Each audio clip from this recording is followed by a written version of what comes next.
What's up, everybody, and welcome back to the channel. I don't know if you can tell by all of this stuff I have laid out, but in today's video we're going to make a radio bucket. So it's for like EMS, firefighters, a place for them to put their radios in to carry it. Was commissioned to make one, I guess it was like maybe a year ago. Made the actual strap, the bucket, and this is kind of how the progression of it started and ended. This is the pattern from the first one I tried. I basically watched a ton of videos online on YouTube on how to make them and just trying to get a general idea of sizing and specs. Watched a lot of the Sofilled Leather videos. Shout out to him. Puts on a good tutorial. He sells patterns. But I basically studied his videos and a couple other guys' videos and tried to kind of make up my own. So again, this was like the first one I tried out. Kind of got it all assembled and went down to my local station and basically asked them if I could borrow the radio for a second just to do a little test fitting, and got some feedback from them as to kind of what they were looking for in a strap or a bucket. And then I made another one, which is essentially this one. Designed it, kind of tweaked it a little bit more into these pattern pieces we have here. You can tell this was supposed to be on the original one, but it was a little bit too short, so made it a little bit longer, test fit it, and it came out awesome.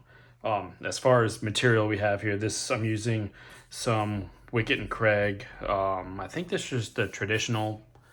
It's 9 to 10 ounce, so it's real thick, heavy duty leather. Have brass and copper rivets, whatever you prefer you can use. To get the little button studs, I found this company called US Bind online, and they actually sell the threaded studs to go on. So then they have all kinds of other fasteners as well, like Chicago screws. You name it, I'm sure they got it. To secure or to mount the radio strap to the bucket, this ring is going to go back here, allows it to sway, and you don't have those random like D-rings hanging off the side. And then the sizing on the elastic rope here is 1/8 inch. And I just bought some off Amazon. So, and also too, gonna need some Loctite. When I made the first one, I made the mistake of I forgot to Loctite one of the button studs, and stayed on for a while, but eventually it fell off, so I had to put another one on. I remembered Loctite that time. And then for setting rivets, a couple different styles of setters you can go with. This is, I think it's a Tandy leather one I found on Amazon. Started out with this one. It works. I quickly realized I didn't really care for it because it ends up leaving, this edge leaves a mark whenever you bang it down. You can get these off of Buckle Guy's website. I think they're like $65, but it's a 3-piece set. So you get the setter, the dome, and then I think this is to roll the outer edges of the washer down. Not sure, but it's cool. They're all numbered, so 1 line, 2 line, 3 line in order to use them. And then on the top, they are also numbered with what size rivet you need to use with those. So without further ado, let's go ahead and get all this stuff moved out here, and let's start cutting some stuff and assembling. And again, as usual, I want to go ahead and kind of cover these measurements. I'm not going to actually tell you the measurements just because it's a lot to do. But if you screenshot it, zoom in. If you've never used one of these cutting mats before, each of these squares is a 1/2 inch. So, I mean, you can screenshot it, count, and figure out the rough size, and then kind of tweak it. This one's the only one that's slightly different, as it's listed as this is 8 inches on the mat, but when I redid it, it needs to be 9.5 inches wide. So 9.5 inches wide for this one. All of these other ones are pretty true to what's on the table. So yeah, let's get into cutting some leather.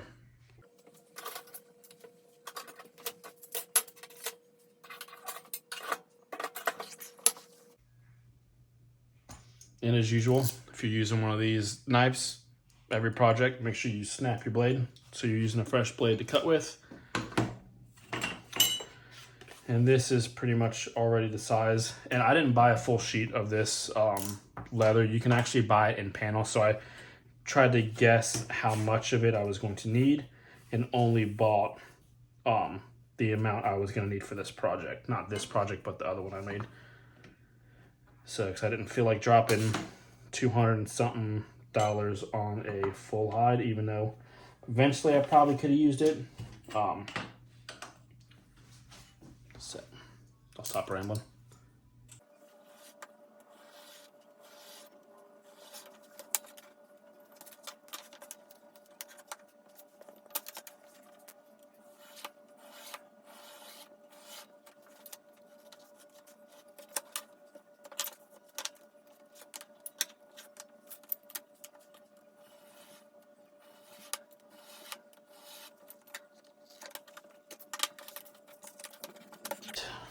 And then I think I can get these off of one of those. Or I guess I could just cut it off.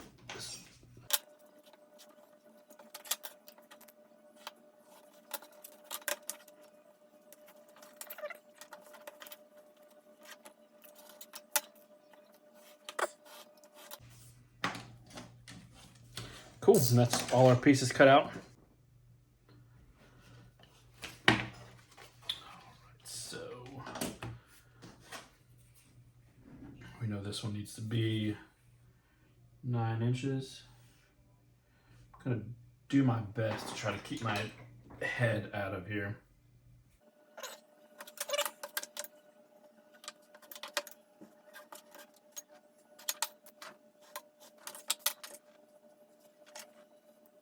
I think it's supposed to be. And as far as or punches go, I got these off of Kevin Lee Design. Things are pretty beefy, and they're not crazy expensive. I think for a I forget how many come in the set, but it was only like $35 or $50. I don't think it was under $100 for a bunch of these hole punches. And I know I have more down here. The rest of them. Oh, no, I don't. They're right here. Yeah, so I mean, you get, I don't know if you can see, but there's a little tiny one in there. All of these basically for under $100. And I want to say it might have been 35 or $40. Like I said, I don't think it was much at all, but the quality of these chisels, awesome. And I've been wanting to get one of those sharpeners that you see. I don't know if you guys seen like those random Facebook ads or Amazon ads for the sharpeners for these, where it actually sharpens the outside and the inside. And for the the hole for these rivets here, they're the 4.0s. I'm assuming that's 4 centimeters.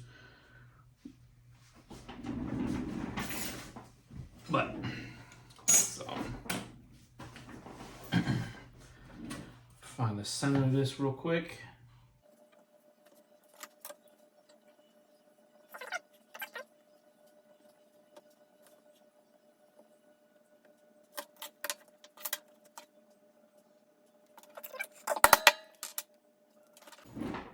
I'm gonna scale that down just one size. So I'm gonna use a 3. That way it's a little bit tighter. Also, don't recommend using the chisels on your punch pad. It just leaves little marks. Yeah, I like the way that fits. So.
Not sure why on my pattern I have these two different sizes, but I got these as 3.0s, these as 4.0s. I don't know if that's to give me a little bit of wiggle room.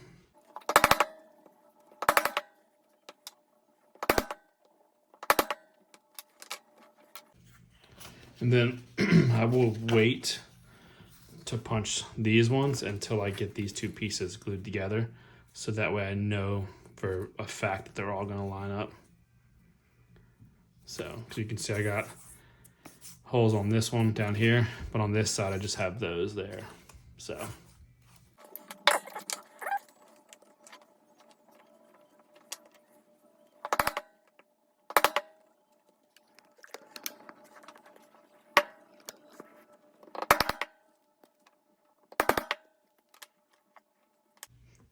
All right, and this is the piece for the closure.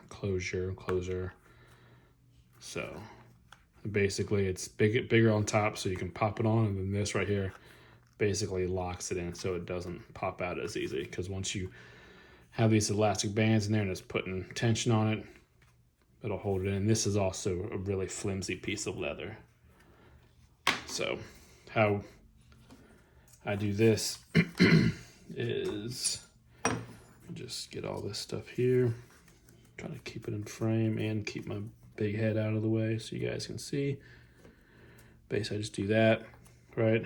And then on this bottom one, do that one and that guy there. I'll just go ahead and run this one all the way through. And this is a 6.0.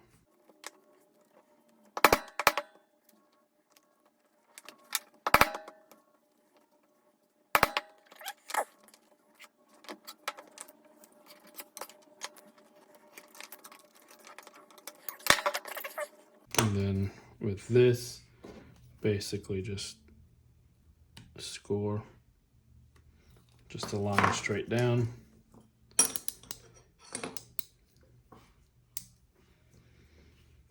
And then you can use a straight edge if you want, or you can freehand it.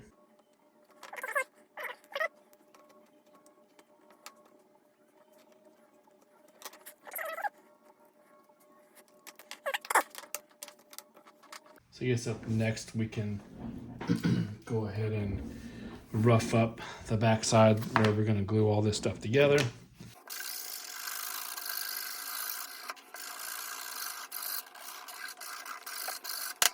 And then also on this one, let's get all this stuff lined up and let's go ahead and mark it so we know how far to rough up.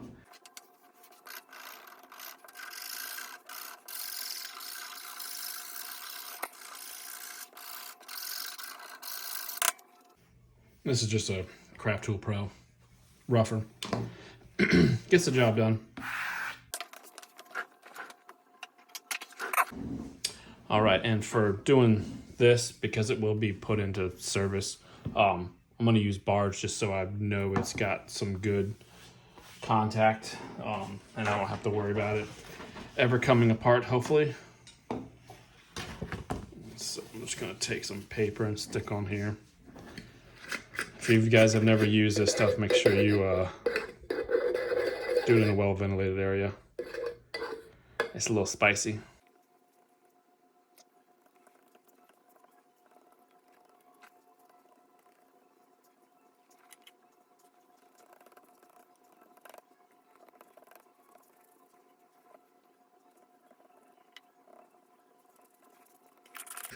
All right, and make sure you let that dry to tack up. So take a quick break, let this room air out, and I'll be back in a minute.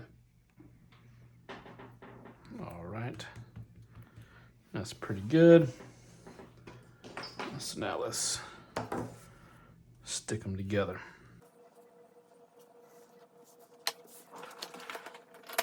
One of these fancy rollers, but for good measure.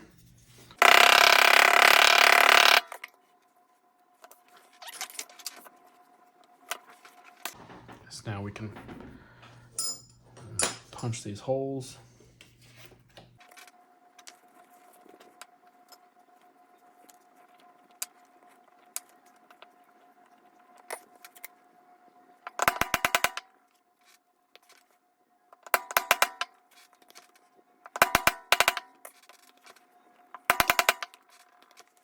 Sorry to keep pulling it off out of view, but you're punching through that much leather. Sometimes you gotta put the Hercle on it to get it out. And then same thing that we did up here, these bottom ones, we're just gonna do them in the 4.0.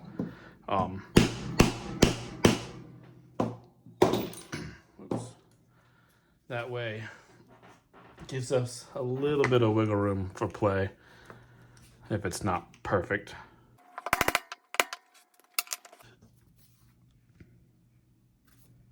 Cool. So I guess now, double check. So this is a 15, like angle punch, corner punch, whatever you want to call it.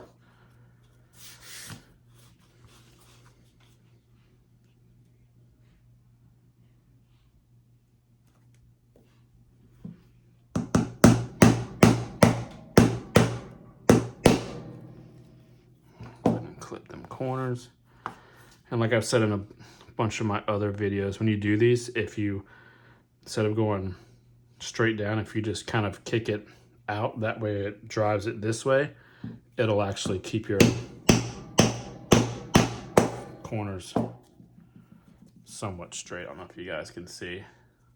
Typically, if you don't, what happens is it'll actually walk out, like this one kind of did it. I don't know if you can tell, but this backside's a little bit proud. So, do those.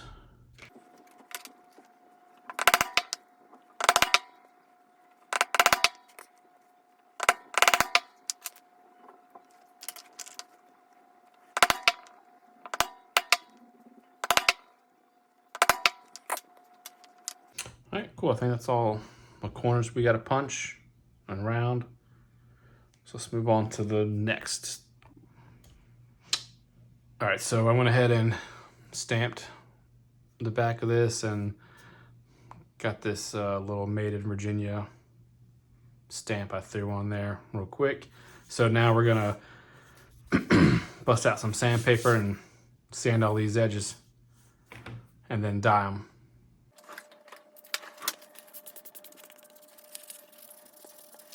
I'm gonna speed this up a little bit, bust out the old Dremel just to save some time.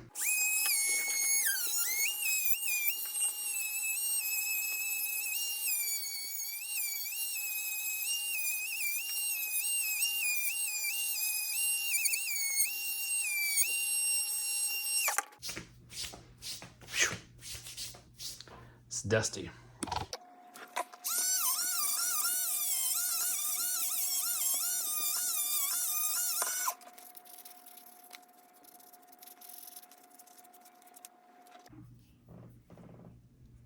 Let's get these edges beveled.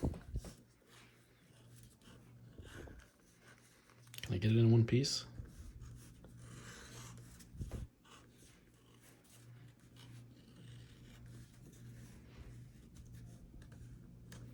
Yep.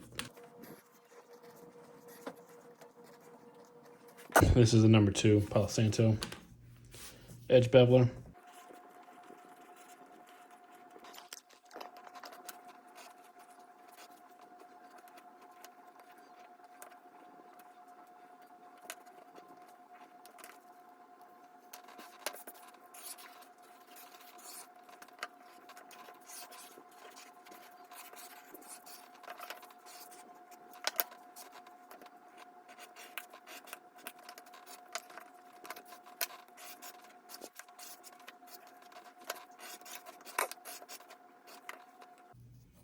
All beveled up. So now I'm just gonna do a quick sand just to round over some of these edges real quick, and then we will dye them and get the burnishing.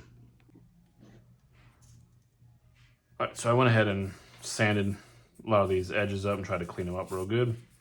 Now we're gonna take some dye and dye these edges.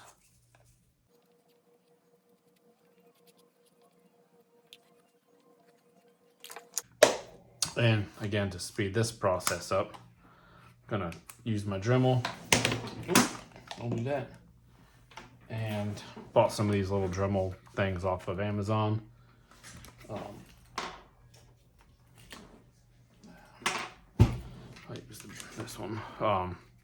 These little burnishing wheels.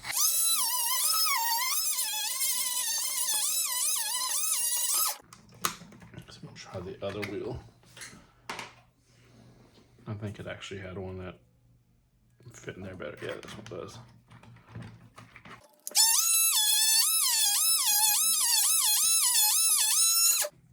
That was a little off balance, in case you couldn't notice by the sound.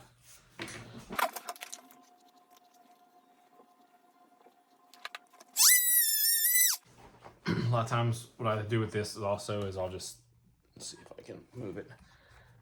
Not that you want to see it, but I'll set it on my lap.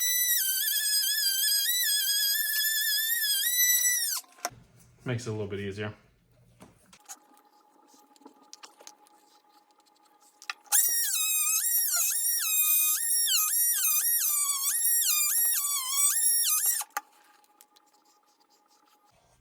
Like this one, I might have to do by hand just because it's two pieces doubled up, but that's okay.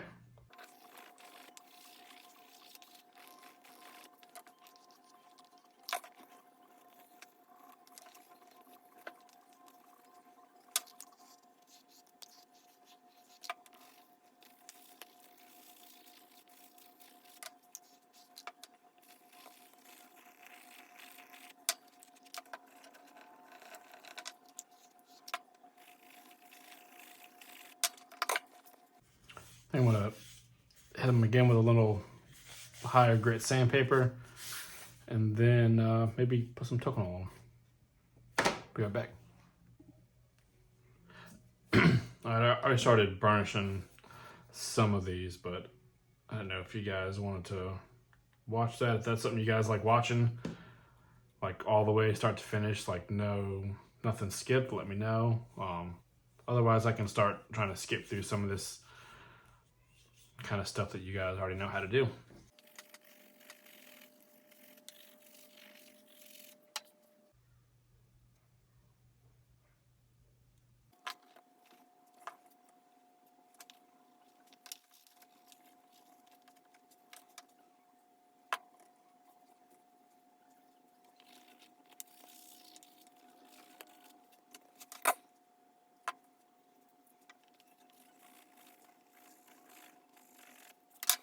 Cool, so I guess let's start putting this thing together. So I decided to scuff it down again with a higher grit sandpaper, just to try to make the edges shinier. And then instead of using a burnisher or wood slicker, whatever you want to call it, I'm going to use some canvas to finish it. Yeah, see, like I think that looks, compared to that, even though that does have a little sand on it, just think that came out looking a little better. So I'm going to do this to all the sides, and then we'll actually put it together.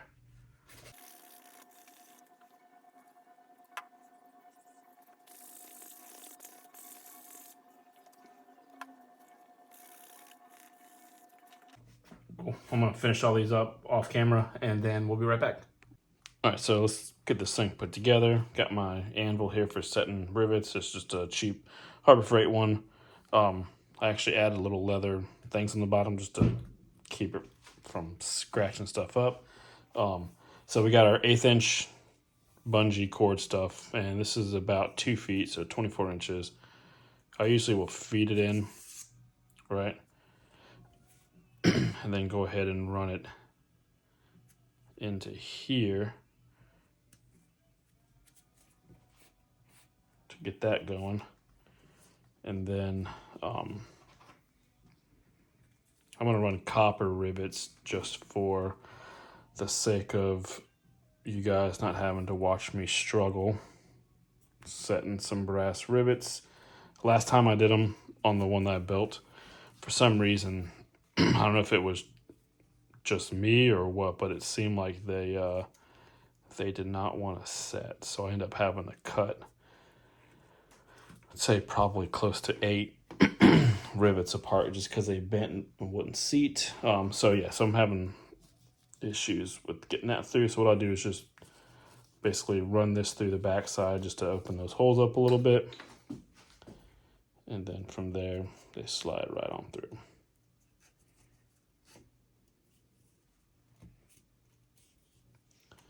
And then for the ring, it's just a stainless steel welded O-ring. This one's 2 inches in diameter.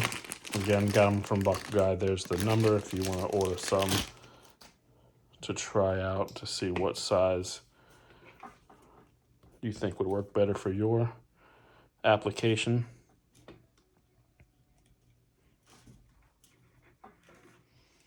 I think I'm going to struggle through getting those through later and just remove that piece altogether for now. So, oops. Come on. Just grab my burrs, put them on there.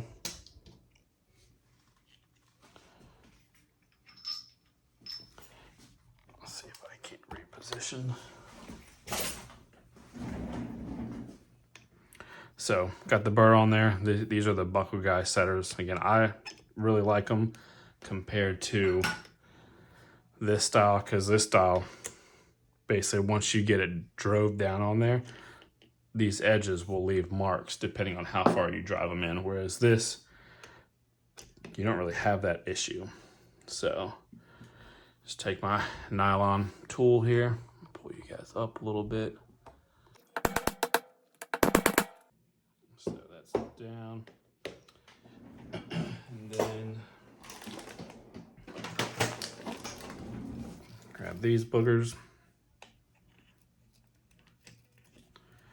I'll usually, you guys can see, I'll crimp it here and then I'll spin it 90 degrees and cut it the rest of the way.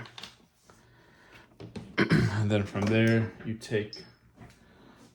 can either hand peen it with like a rounded like hammer thing, or you can just take the domer and put it down here and just beat the crap out of it. But make sure you're holding onto your tool when you're doing that, and you can see it's kind of rounding over. I don't know if you can tell I'm a great cameraman.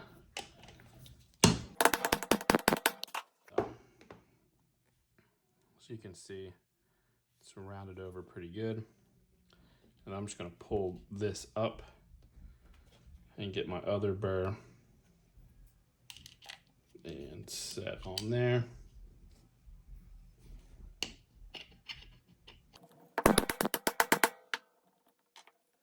Come in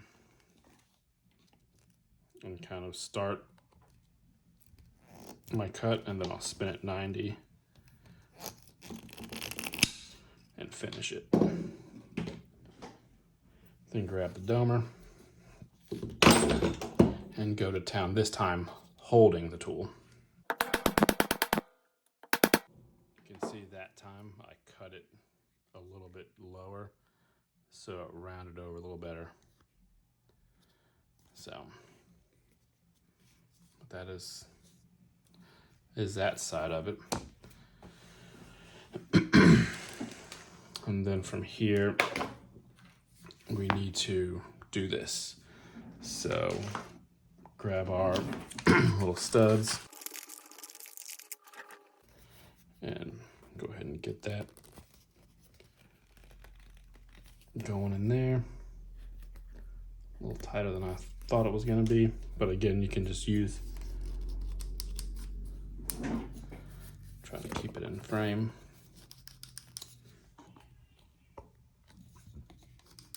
Just to kind of open that hole up a little bit more.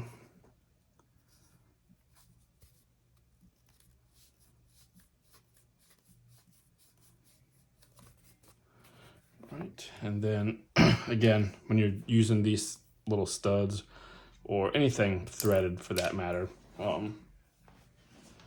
definitely a little dab of, oh, that's a lot of dab of Loctite. Hey, in case you're wondering, the stuff's a little runny. Give me 1 second. So remember, Loctite, when you're doing this stuff, you can put it on the threads. Seems to be the easiest way to do it. Always want to make sure you're using Loctite, especially for something that's going to be in service.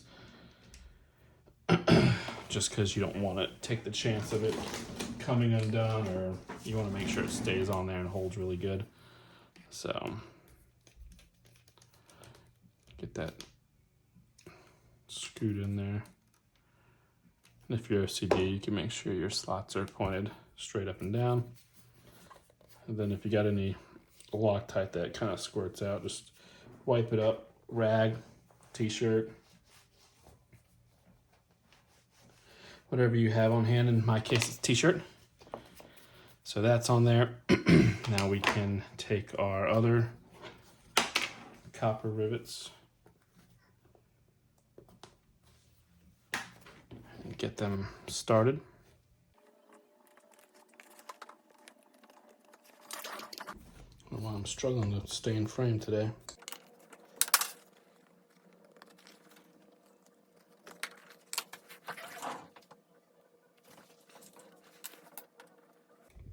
Let's grab our burrs.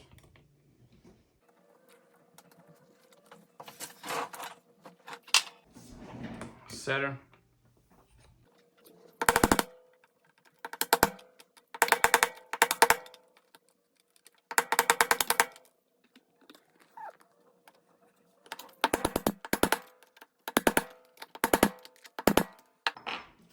Those are there. Let's go back through and cut them.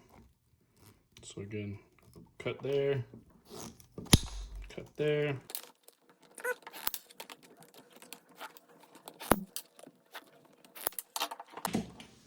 Grab your domer.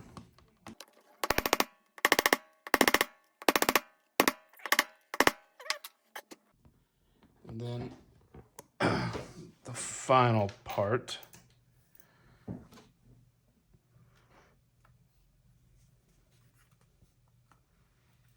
I will usually run these through the backside, just because then it's easier to set them.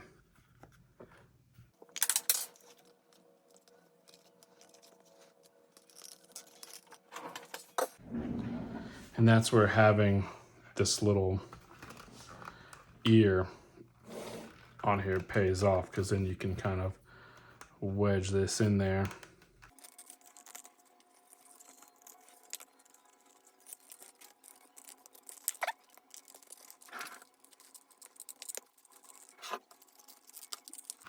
Finally got it. All right. So like I was saying, if you have an anvil like this, you can wedge it in there. I don't know if I can bend this to where you can see, but you're able to get that just on that edge to be able to set these.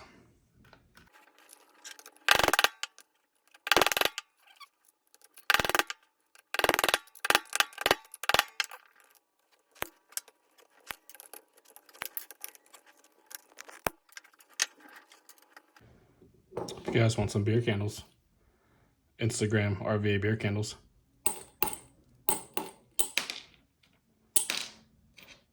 Kobe. All right.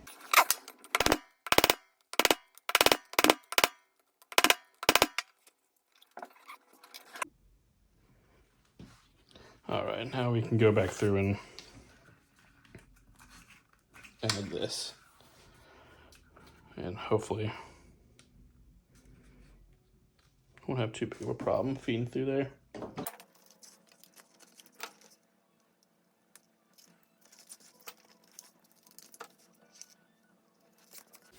And then on the back, basically put your radio in, figure out how tight this needs to be.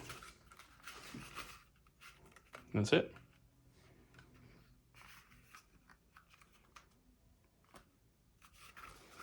And as far as size goes, so this thing is, it's almost 8 inches deep. I would say 7 3/4 deep there. Pocket, about 1 3/4 inches, I would say. And then the width is about, say 3 3/4-ish. And again, this will vary depending on what radios they're running. They're all different. So definitely, if you're going to make one, just double check and make sure you get all the specs for their radios and stuff. You can look online and find most of that stuff as well, but it's kind of vague. I know when I was looking for the ones that this particular person was running, it depends on if they have the extended battery, which makes the radio taller.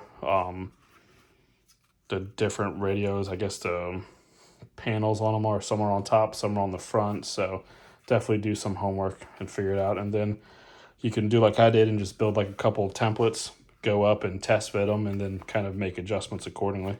So, but the ring on the back is nice because you can clip. I thought about adding a spot for like scissors to be stored back here just in case. You can add pen holders to them, all kinds of stuff. And this, once you have this on there pretty tight, I mean, this isn't going to come off. It's, it's on there pretty good, being that 10-ounce leather. So enough rambling.